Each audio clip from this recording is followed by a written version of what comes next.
Here's our main man, Parker Fox. He is a forward for Ben Johnson's Golden Gophers basketball team at Parker Fox numbers 24 via Twitter. Parker Fox 24. Follow him as 9 to noon does. Yale. Those Ivy Leaguers are crafty, aren't they? And good morning. They are. Good morning to you. Well, Yale's one of those interesting teams, right, where we've talked so many times about the transfer portal, right? And going to higher places and getting all this money at these, Power 5 high majors. But why would you leave Yale, right? Like if you're a guy that can get into Yale and get a Yale education and Yale is a tournament basketball team. Yale education gives me, I went to junior college for 5 years. When I hear Yale education, even at age 58, that gives me anxiety thinking of what would go into it. Think about it, man. Sounds hard. Sounds. Yeah. It's a lot harder than my schedule this semester. That's Come on, man. For ssure. But you have a degree, right? I do. I have 2, yeah. I got my undergrad and my master's. Of course you do. Double down. Yeah, what's your master's in? Sport marketing. Oh, okay, cool. Yeah, so I've done the school route. But no, getting on to Yale, this is a team that's, was together and they didn't separate. So they brought back their whole roster besides one kid who was a 7-footer that transferred to Michigan, who we'll see later in the year, Danny Wolf. Yeah. But yeah, they were just a really disciplined team, played really hard, was one of those defensive battles, and we fortunately were able to win by 3 points there. You know what, Parker? I'm glad you went down the road you did. Now, I didn't see the game. I was traveling. But it's in the transfer portal era. Mm-hmm. I don't care if you're Pomeroy 100 or Pomeroy 1. Yeah.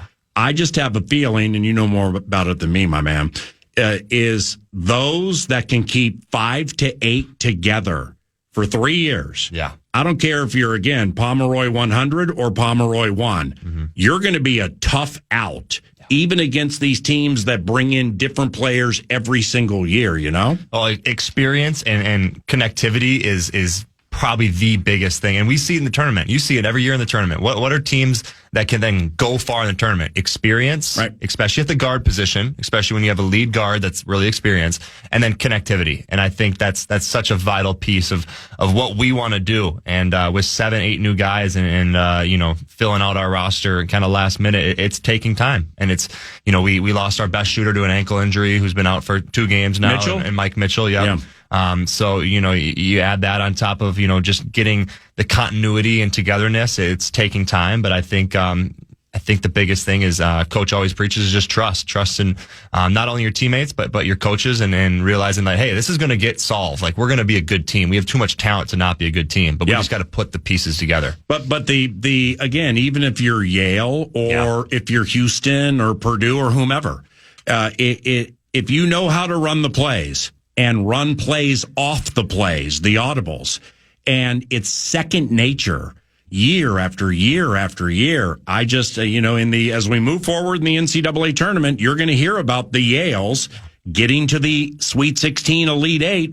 Well, why, Vern? Well, because these 9 guys none of them have transferred. None of them were smitten by the extra $200,000 they could potentially get in a bigger market with a bigger team. They've stuck together. They know how to run the backdoor cuts, the passing game, the box and one, everything that goes into it. And that's going to become prevalent. Well, you hit it, it's the play after the play. Yep. It's just like in football, right? Mm-hmm. The first option is not there. How can you check it down? And we see with the Gopher football team, that's Darius Taylor. Yeah. We've seen with our tight ends a lot of with the Vikings, and we see a couple Jordan Addison plays yesterday. And then for our team, it's the play after the play. We run our initial set. Okay, that wasn't there. What's next? There's 10 on the shot clock. What's next? Yeah. So that's what I think that's what we're biggest thing we're searching for right now. And I'm really looking forward because the beautiful thing about it is we got another one tomorrow. We get to play Cleveland State tomorrow. And it's like games just get stacked up this time of year. And it's super fun to be playing in the barn and, just more opportunities right in front of us. How about your defense in the second half though? I was watching most of the game. I had my kids at Victoria Borough and they were running around. So I'm watching Parker Fox and the Gophers on one of the TVs. And you guys have struggled a little bit in the first half scoring, but they had 14 turnovers to your 3. I think a total of 7 outright steals.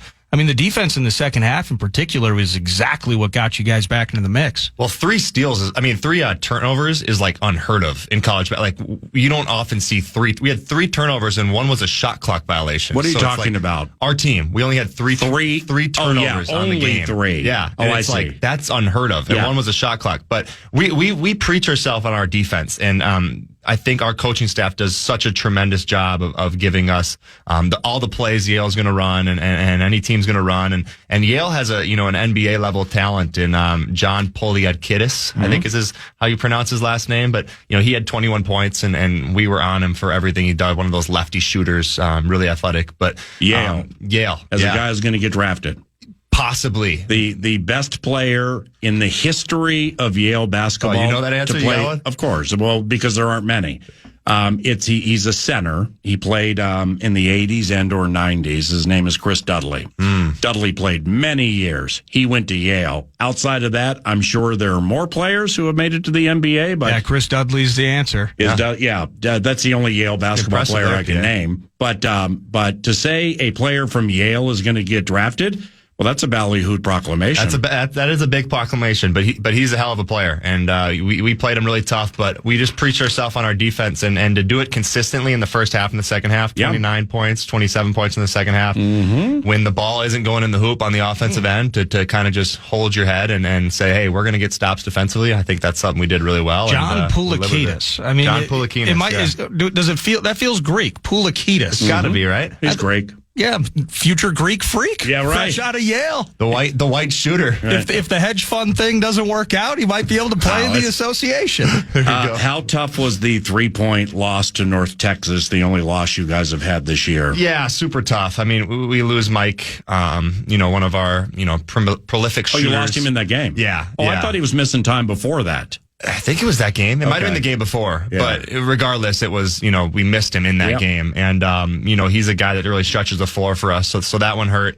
And North Texas is kind of a mirror of you guys. I mean, they may not play the same way, may not have as many bigs or more bigs. They are. But it's from what I read up to that game is you guys are kind of the same. Yeah. And we knew that was going to come. They're really defensive oriented. They get up in your face. They deny passing lanes, and, they were really, we call it the midline, as the skip is going to be open, but then they're shuffling all over the place on the skip. So it was a team that we had to do some different things offensively, and unfortunately the ball just didn't really fall in the hoop that game, and it's a low scoring one, and we dropped one. But I think so. They played a lot of zone. A little bit of zone, so they went in and out of zone, but they were kind of playing more of this like matchup. Don't let the ball inside. Like wherever Dawson was, there was like 2 guys kind of waiting for him there. So skip passes were open. Generally used against zone, exactly. But you would use them against man, I would imagine, if you get the right kind of pick, right? Yeah, especially because they're icing ball screens, so they were forcing the ball screen to the outside. So we want to hit the skip because the defense has to load up. Well, that's super important. Yeah, exactly. And the ball wasn't falling in the hoop. Yeah, and that's one you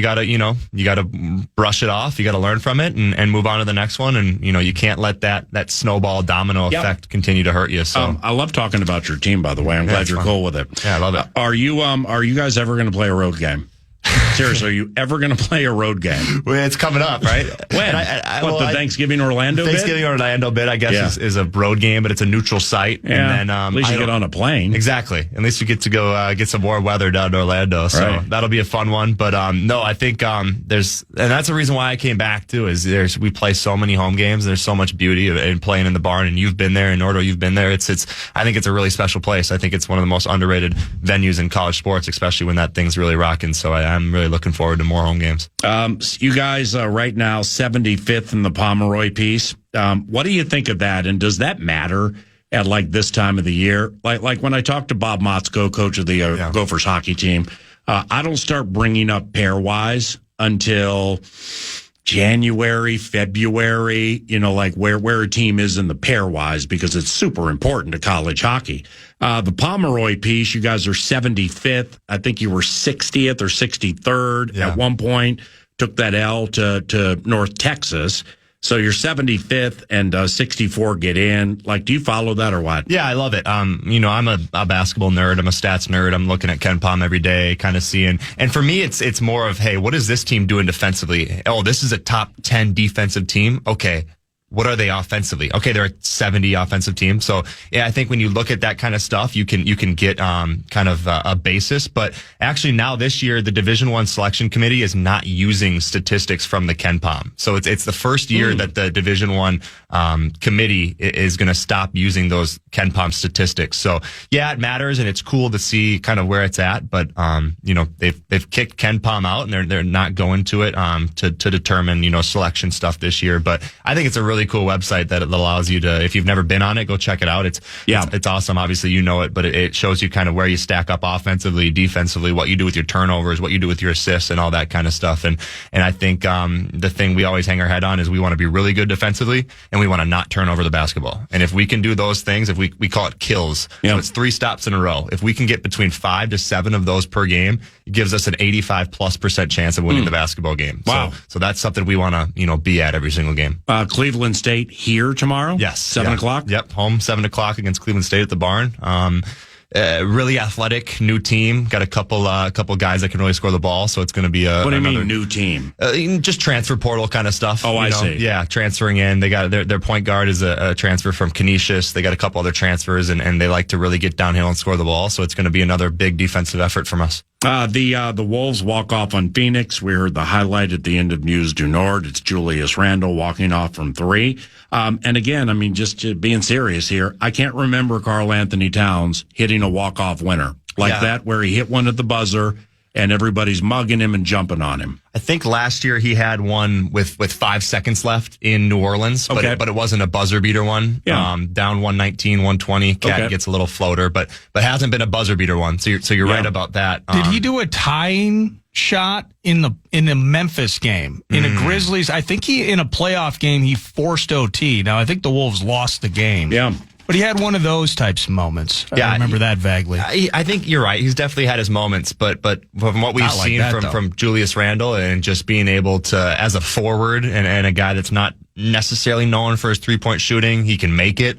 But just the confidence for him to go get the ball and shrug off Josh Okogie, And I think, so many people I saw arguing on Twitter about, that's a push off. He extended his arm. You got to understand, refs swallow their whistle when it comes down to that last 3 seconds. And it, it's got to be an egregious kind of situation. And I think it was just kind of that arm was there. I didn't really see the whole push off. And we know Okogie, he's been a member of the Howl in the years past. And he's been a guy that's been known to kind of stick his nose in there and flail his arms back and try to draw one. But I didn't see the foul. And, gosh, that ball was close to not getting out of his hands, man. It was like a 0.1, 0.2 second kind of thing. I watched it in real time. I was like, did he get that off? Right. And I had to watch it and replay it in slow motion and be like, oh, thank God he got that one off. And how awesome too. He's back there celebrating with his mom. I mean, his wife and his son. I don't know if you've seen the story, but I guess his son hates to go to basketball games. He hates being in the crowd because it's too loud and he can't stand it. But the mom brought him out there with 30 seconds left and he was able to watch his dad hit the game winner. So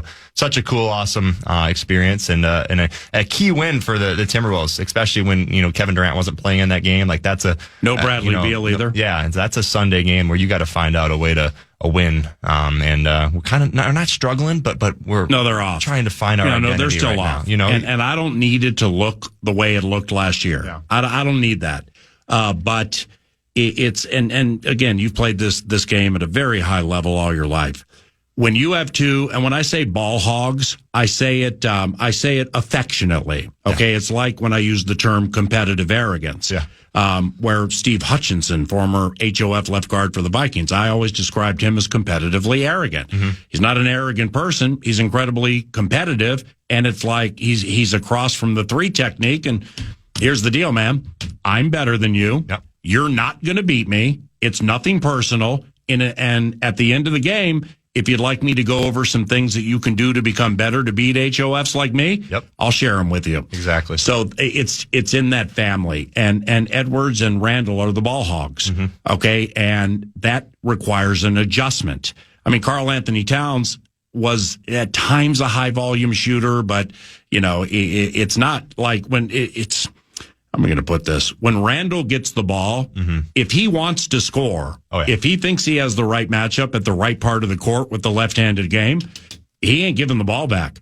Okay, well, if Edwards sees Julius do that 3 times in a row, well, he's going to do it 5. Yeah. Well, now all of a sudden we're 10 minutes into a quarter. and nobody else has shot. Yeah. So, I mean, that whole thing requires a major, major adjustment. The one impacted most greatly by it, and it's not even close, is Mike Conley. Yeah, 100% it's Mike Conley. And I think it's just like we mentioned earlier about, that continuity and figuring out how to play with one another. It takes time. And this Wolves team has too much talent for it not to work. They've a superstar in Anthony Edwards. They have a star in Julius Randle, along with a lot of really good pieces along the way, especially a point guard like Mike Conley. Like, this is going to work. Like, I'm not sitting here like freaking out, but like, this is a game you got to win. Like, you can't go drop a Sunday game against a Phoenix team that has two of their stars down. Like, you got to find ways to win this. And in the association, it's always going to be close. But Friday night, they blew the 23-point lead against the Kings. Yeah. Now, DeMontis is high end, and so is De'Aaron Fox. But they were down DeMar DeRozan and Malik Monk. Yeah, so they're down two key guys. Phoenix down two key guys. What's the common thread? They found a way to get those games, which is, the NBA is too long for anybody to be tripping on style points. It right now, for me, it's just a matter of get the dubs, get the thing. This is a big week for the Timberwolves. Big week. Well, because they don't play again till Thursday. Mm-hmm. So therefore, I don't know what the schedule is today, whether players get a day off or whatever, but they need practice. Yeah. They need switching practice. I don't know what DiVincenzo's deal is, man. Every time I bring him up with Finch, he'll be like, well, yeah, the shooting isn't working out to a certain extent, but other facets are.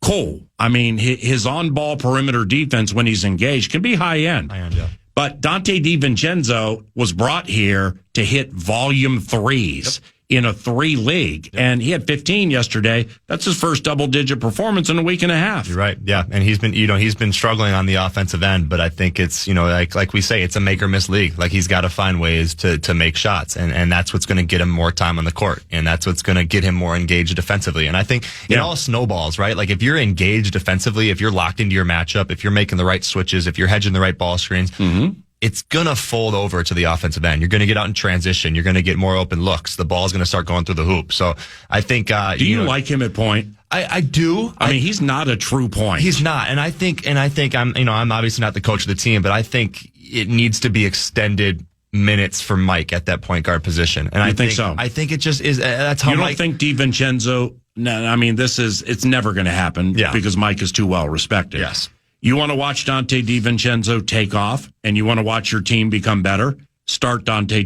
Dante DiVincenzo plays like a player who won't say it, but he's like, didn't anybody watch me start these playoff games and go for 24, 28 a game? Yeah. I'm a starter, not a bench guy. Yeah. And some people are like that. You know that. Yeah, and it's hard, especially in a league like this when you're making so much money. And it's something that I've dealt with this year already, starting the first couple games and not starting the last two. And, for me and Coach Johnson have talked about, he just likes my spark off the bench. And that's something that he wants me to bring to the game. And I take that and I own it. And I think, obviously Dante is probably having some sort of conversation with Coach Finch about what he wants him to bring off the bench. And he's not a true point guard, but he's a guy that can control a room. And I think he's a guy that guys listen to. And I think he's a guy that can set the table offensively. And he's not a passer by nature. He's more of a shooter, more of a scorer, but he's got to find ways to get others involved. And I think if he's able to do that, if he's able to get his assist numbers up, if he's able to impact things on the defensive end, energy, deflections, block shots, charges, hibberts, all that kind of stuff, that's going to flow to the offensive end. It's going to give him more confidence there. And in the Sacramento game, and Conley played more minutes. Yeah. So I think you're right there. For sure, is he's used to a certain level of minutes, a certain load, so to speak, and he's nearing the end of his career. I understand what Finch and the team are doing. For Finch to sit somebody out on a back-to-back load management bit, that flies in the face of everything he believes. He hates that. Oh, yeah. And never does it. Well, they see more things with Conley than we see. So, maybe this is exactly how it should be handled. But if I'm playing Conley, the 24 minutes a game bit, I just don't think it's working for Mike. Yeah, it's tough. And it doesn't seem like it is working. And we saw it last year where Mike was kind of playing some of those extended minutes, maybe playing too much, but just allowing him to be out there. And Mike can take, I'm not saying you're taking plays off, But on the offensive end, Mike doesn't need to be a prober every single possession. Like Mike can be a guy that one more swinger here. He can say, hey, Rudy, go set that down screen for Ant, and then let's go let Ant work out. So you're not taking possessions off, but you're kind of conserving energy when you know that you got, Julius Randle and Anthony Edwards who are going to take in that Sacramento game, they took 47 of the 101 shots. Like, wow. A lot of your volume is coming from that. So, wow. So you got to trust that, Mike's going to be able to put himself in a position to be successful. And, maybe Conley's getting killed on defense. He could be. I mean, maybe it's just like he can't slide, he can't move, he can't get over or under the picks the way he used to. Mm-hmm. So maybe Finchy notices when I watch these things back, they're running offense to find a way to isolate against him, and they're getting points almost every time. Well, and it makes sense, too, when you play, a Sacramento Kings team and the point guard that Mike Conley's matching up against scores 60 points, so it's easy to put your finger there. But no, I didn't watch that game, so unbelievable. De'Aaron 60 was a lot of it on Conley. Unbelievable. I mean, yeah, obviously Mike, that's his primary defender, but, Dante was in there for a little bit. I think Dante only played 17 minutes that game. Wow, but in an overtime game. Yeah, but there was a lot of switching. Jaden McDaniels was throwing at him a couple times. Nikhil Alexander Walker was throwing it a couple times, but when you're in that mode and you're a player like De'Aaron Fox and you're that good, like it doesn't matter who's on you at that point. Like it's barbecue chicken. Lastly, and this is from looking to some of your tweets at Parker Fox 24. And by the way, on behalf, and I never speak for the team, but I am now, on behalf of the entire Minnesota Vikings organization, we're really happy you didn't tweet yesterday about not winning by more points against a 2-win team. Because if anybody in the world should know style points matter at certain times, which is basically rarely when you're just trying to bump and grind your way to a certain spot postseason. I mean, there weren't a lot of style points to the victory yesterday, and I jump on the plane, start to write P. Fox, and I'm like, all right, well, what's Twitter going to have this week? Nice job, Sam. Nice blown contain, somebody. Oh, wait, crickets. He didn't tweet about the football team. I'll blame that on practice. I'll blame that on Ben Johnson scheduling. Ben Johnson scheduling a 1:30 practice. Oh, geez. So, I unfortunately didn't get to watch a whole lot of it. Went back home and watched it. But, we have our athletic training room right off of our court. And yesterday was more of just a scout-oriented practice. Then we do half an hour of shooting. So it was a half an hour of just free throws for myself. And I would shoot my 10, make my 10, and then I'd peek my head in the training room and say, all right, here we are here. They're winning. And our athletic trainer is a Kitties fan, a Lions fan. So he came out and said, we put 56 on the board. And I said, you put 56? Crazy. So anyways, well, you should ask the trainer. Wow, that's unbelievable. How's Anzalone's elbow? Oh, no. Not the forearm. Hold on, the forearm. But what I did see at Parker Fox 24, you watched that sham Friday night? I did. I waited up till 11:30 for that thing. I did, yeah. Mike Tyson and Jake Paul. Mm-hmm. I mean, holy cow! What was? I mean, if I had paid for that, I mean that would have frustrated me. Yeah, that would have been an 80. You watched? Yeah, I did. Loss, I mean, seriously, didn't everybody just sit there and wait for Mike to at least try a little bit in the final couple of rounds? No, that's what I was so excited for. I didn't have any grand expectations of what the fight would be, but you saw videos, 58-year-old Tyson going after his trainer and swinging. You saw him maybe catch, I think he caught him once in the chin, but Mike, out of the gate, he throws an iron Mike cross, nails his chin. I'm like, it's on now. This might be a real thing. This is going to be real. And then Paul's sticking his tongue out at him and stuff. Yeah. I'm thinking this might actually be a real fight. It wasn't. Paul totally took his foot off the pedal, and Tyson never truly gave you that 2 or 3 punch burst. Right. And he made like $30 million or something. Did he really? Yeah, it was 20 million or something. Yeah, some ridiculous money. It just sucks. Well, that should be a felony. Well, we want to watch a good fight, right? And it's like, I think, for guys that I talk to and guys around, it's like you're excited to watch this fight, and then you wait up all day and all night, and it's like past my bedtime, and I'm watching some old guy and some young kid just, Well, you know what? Even as an old guy who didn't try for the final 6 rounds, everybody cares about Mike Tyson. Oh, for sure. Nobody cares about Jake Paul. 1,000%. And I'm saying that metaphorically, but in proverbial fashion. Yeah. Because I mean, Iron Mike. We're talking immortality here. Yeah, the best. But it was sad. No, it was sad. The 2 fights before it, the 2 women that fought, terrific fight. There was a decision the fight before, Barrios, I think. Those were good fights. Yeah. That was, I mean, the only thing I'll say, if you could get through the buffering, that actually felt like the biggest challenge of the night was just getting it to load and not just giving up on the whole thing. Unbelievable seeing that little spinning thing in the middle of everybody's screen all around the world. We all were in the pixelating meat grinder. Yeah. That was a negative. And that's how we got paid off. We got paid off with that fight. Go tear it up tomorrow night, all right, big boy? Will do. Thank you, PA. I appreciate it. That's Parker Fox 24 via the tweet machine. If you missed our Happy Feelings montage and some drive-bys I did in the Vikings locker room following the game yesterday, we are going to replay them when 9 to noon continues on KFAN. Noon, as part of the 23-13 victory yesterday, Vikings over the Titans, and following the game, PA went from the booth to the locker room and tracked down a few players to chat with for some drive-by interviews, starting with starting guard Dalton Reisner, who had made 73 starts in his NFL career, but this was the first one at right guard. What do you think about that, Dalton? A while to get going. I think he might have saw the first play of the game, unfortunately, but, it just had to settle in there. There's such stinking good teammates around me, man, and a great organization. Really grateful to have gotten the start today because I feel like I've seen the other side of not being able to play and wondering what the future looks like. Ed Ingram all week, PA, it's even tough to talk about because he just was such a good dude. He prayed for me. He prayed with me. He ran after practice with me. Anytime I asked him a question on anything, he was telling me throughout the whole game. He's telling me what I could do better, telling me what I did well. First guy to come up and hug me after the game. One of the first people to come up and tell me that he was proud of me for getting the start. So I'd be remiss if I didn't really just say how much I love Ed. And how grateful I am for the start today. It wasn't a perfect performance, but I worked my tail off, and I'm so grateful to have played with the Vikings, and it feels cool to be a part of an 8-2 team. Okay, so, for those who like me, who not really in the know with not playing left guard, but playing right guard, what's the big difference?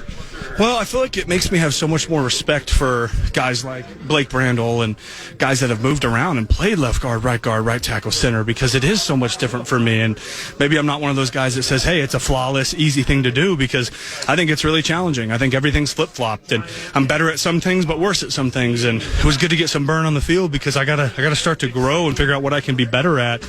And it's definitely very challenging. So it's not a flawless, easy thing to do, and it makes me respect the guys that play multiple positions. It's not something I've never done. So, hey, hats off to Blake Brandel, David Questenberry, guys like that who play both sides, because that's hard. Okay, now you like I said, you had started 73 into today, so 74 now.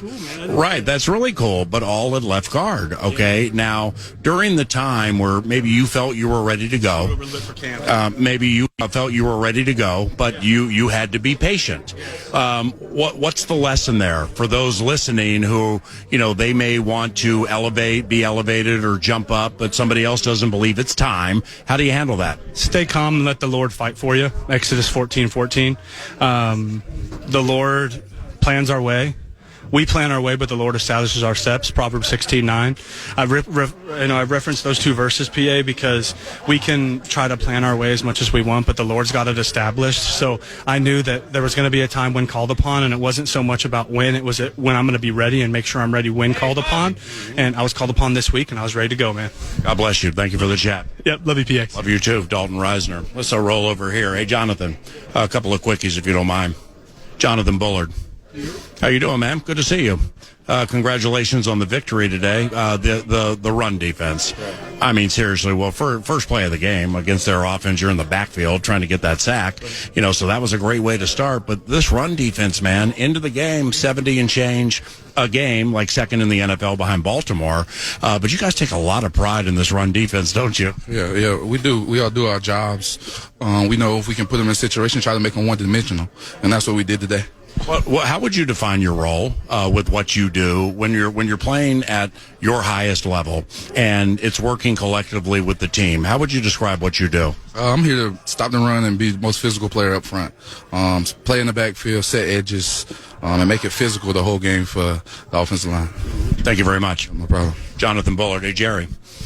How you doing, Jerry Tillery? Yeah, great. I'm doing great. Thank you. Congratulations on the victory. Thank you so much. Just talking to Jonathan about this run defense, and I think they ran for 33 yards today. And 33 yards with Tony Pollard, Tajay Spears, nice back. The quarterback runs a little bit too. But you guys just take so much pride in stopping the run. It's not the most glorious thing in the world, but it helps the best teams become even better, right? Definitely, yeah. That's what we're here for. That's what we do as a defensive front, and we were able to get that done today. Now through 10 games, you guys are 8-2. This is your first season here. Well, what do you think of the defense overall? Like with Brian Flores' defense, and what you guys are called upon? Marcus Dixon is the defensive line coach. What do you like about the defense overall? I like it a lot. We're playing well. We got a lot of great players, and we're having success in most of the things we do. And so we're just going to Chicago next week to continue this run. Last one, Jerry, and congratulations on the victory. Blake Cashman comes back last game. You guys go full strength. And when you go full strength on this defense and you see Van Ginkel back to his normal spot, Grenard, stuff like that, why would you say Blake is so important to this defense? Well, he's just a great player. He feels the game as it's happening, and he's able to react and respond and attack people and make a lot of plays. And so when you have somebody that, in the middle of your defense, someone like that in the middle of your defense, you're going to have some success. And so when we're playing well and we got all our guys, we make it hard on people. 5 sacks for you guys today and 10 tackles for loss. Congratulations. Thank you. 3 in a row, 4 KO. 3 in a row, 4 KO. 3 in a row, 4 B Flow. 3 in a row, 4 B Flow. 3 in a row, 4 Romo. 3 in a row, 4 Romo. And in closing, 9 to noon would like to wish a very happy 90th birthday to one of the kindest people and or NFL people anybody's ever going to meet, Mr. Paul Wiggin. He's the player personnel consultant for the Minnesota Vikings, was a head coach for the Kansas City Chiefs in the 70s, defensive line coach for the Vikings from 85 to 91. And Paul Wiggin is celebrating his 90th birthday today. Wow. He's salt of the earth. And for personally speaking, that's the greatest compliment I can give somebody. Paul Wiggin, salt of the earth. Happy birthday, my man. Thank you very much for listening to 9 to Noon. I'm Paul Allen. Nordo will put a wrap on the show. Big boy's back. Now, what did I do wrong? The game is over. Time for 2 more. Feeling good. Favorite teams 1-8. No picks from Sam, so we're mostly feeling great. I know Detroit dropped 50 on them. They're blowing people out, but at least we're getting dubs. The game never in doubt. Addison getting paid. Indeed, we freed 3. Got another couple sacks from AVG. Titan fan collectively quiet as a mouse, except for Westbrook Akine 98 to the house. Will Levis. I wish it was Levis. I need to rhyme his last name because I'm picturing Beavis. Nightmare for him. It used to be a dream. Did Sam Darnold just beat his future next team? And tomorrow, we're off to TCO. We need some talk back so we can play for KO. And unlike his Bears, Lavelle, no show. Though he's a little sour with his kicker, so sad for Cairo. Super Bowl, homeboy. Podcast today's Paul Allen Show, or listen back to previous show and interviews by going to the iHeartRadio app or KFAN.com.